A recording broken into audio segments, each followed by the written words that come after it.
ശേഷം പിന്നെ ഒരു വിവരമില്ലല്ലോ. ആണോ? അയ്യോ, അത് ഞാൻ അറിഞ്ഞില്ല കേട്ടോ. എന്നിട്ടിപ്പോ ഓക്കെ ആയോ?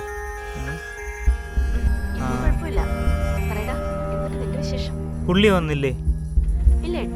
8 മണിയൊക്കെ ആവും. എന്നെ ഫ്ലാറ്റിലേക്ക് വിളിക്കാന്ന് പറഞ്ഞിട്ട് പിന്നെ വിളിച്ചില്ലല്ലോ.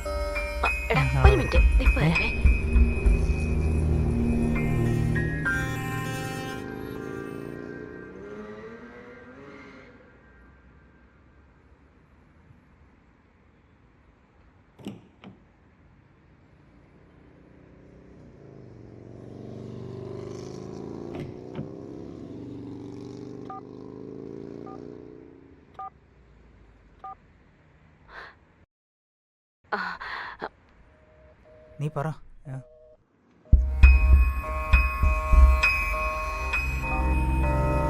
നാളെ കണ്ടാലോ? നാളെ എനിക്ക് തൃശ്ശൂർ വരെ നാളെ കഴിഞ്ഞ് മറ്റന്നാൾ കണ്ടാലോ? നീ ഒന്നും പറയാതെ. എടാ, ഹസ്ബൻഡ് വിളിക്കുന്നു, ഞാൻ പിന്നെ വിളിക്കാം.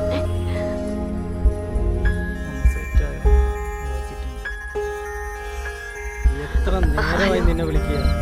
നീ ആരെടുത്തായി കഥ പറഞ്ഞോണ്ടിരിക്കുന്നത്? അമ്മ വിളിക്കായിരുന്നു വീട്ടിൽ നിന്ന്. നിനക്ക് എന്താ കഴിക്കാൻ വേണ്ട? എന്തേലും മതി. ശരി.